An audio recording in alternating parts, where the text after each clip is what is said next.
મારું નામ ડૉક્ટર મહેન્દ્રભાઈ ઘોઘારી છે।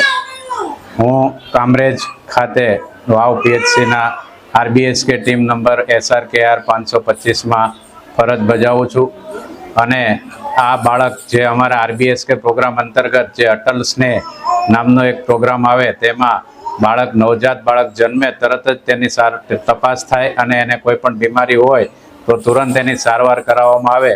તે અંતર્ગત અમને જ્યારે વાવ પીએચસી પરથી ફોન આવ્યો તરત જ અમે એમને એમ્બ્યુલન્સમાં ઓક્સિજન સાથે UNM ચિલ્ડ્રન હોસ્પિટલ ખાતે રિફર કર્યા, ત્યાં લઈ ગયા અને ત્યાં તેની ટ્રીટમેન્ટ અને બધા રિપોર્ટ્સ કરાવ્યા। ત્યાર પછી ખબર પડી કે એને ભાગ્યે જ જોવા મળે એવી જન્મજાત બીમારી છે કે જેને ડાયાફ્રેગમેટિક હર્નિયા કહેવાય, જન્મજાત ડાયાફ્રેગમેટિક હર્નિયા।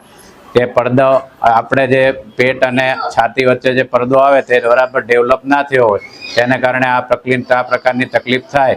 ત્યાંથી સાહેબે સમજાવ્યું કે અર્જન્ટ આનું ઓપરેશન કરવું પડશે અને આરબીએસકે પ્રોગ્રામ અંતર્ગત અમે ત્યાં UNM ચિલ્ડ્રન હોસ્પિટલમાં તેમનું ઓપરેશન તરત જ બીજે દિવસે વહેલી સવારે અરુણભાઈ ત્રિવેદી સાહેબ દ્વારા કરવામાં આવ્યું અને સંપૂર્ણપણે આ જટિલ ઓપરેશન એનું પાર પડ્યું અને 15 દિવસના રોકાણ બાદ શ્રેણીને ઘરે લાવવામાં આવી અને અત્યારે શ્રેણી સંપૂર્ણપણે તંદુરસ્ત જીવન જીવી રહી છે।